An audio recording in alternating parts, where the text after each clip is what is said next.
Idli Manchurian பண்ணுறதுக்கு முதல்ல ஒரு பவுலில் ஒரு கப் மைதா, அப்புறம் உங்களுக்கு தேவையான அளவுக்கு உப்பு சேர்த்துக்கலாம்.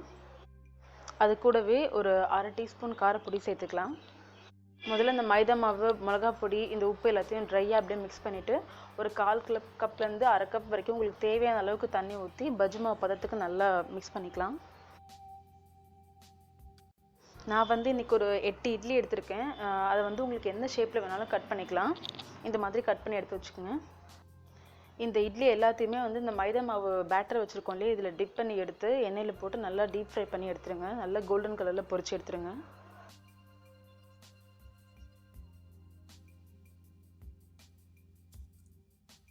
இப்போ வேறு ஒரு கடாயில் எண்ணெய் ஊற்றி 1 டீஸ்பூன் சோம்பு சேர்த்துக்கலாம். அது பொரிஞ்சதும் ஒரு 2 வெங்காயம் நான் பொடியாக கட் பண்ணி வச்சுருக்கேன், அதையும் சேர்த்து நல்லா மிக்ஸ் பண்ணிக்கலாம்.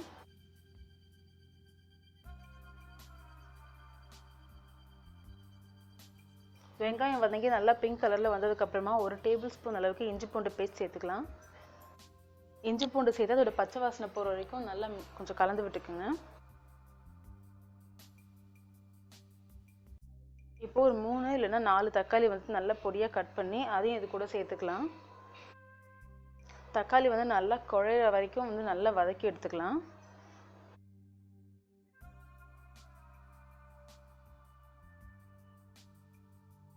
தக்காளி நல்லா வதங்கிடுச்சு. இப்போ இந்த ஸ்டேஜில் ஒரு 1/4 டீஸ்பூன் மஞ்சள்தூள், அரை டீஸ்பூன் மிளகா பொடி சேர்த்துக்கலாம். கூடவே ஒரு அரை டீஸ்பூன் அளவுக்கு கரம் மசாலா சேர்த்துக்கலாம். எல்லாத்தையும் சேர்த்து பச்சை வாசனை போகிற வரைக்கும் நல்லா வதக்கி எடுத்துக்கோங்க. இப்போ இந்த ஸ்டேஜில் ஒரு 2 டேபிள் ஸ்பூன் அளவுக்கு நீங்கள் தண்ணி சேர்த்துக்கலாம், சப்போஸ் கிரேவி திக்காக இருந்துச்சு அப்படின்னு சொன்னால்.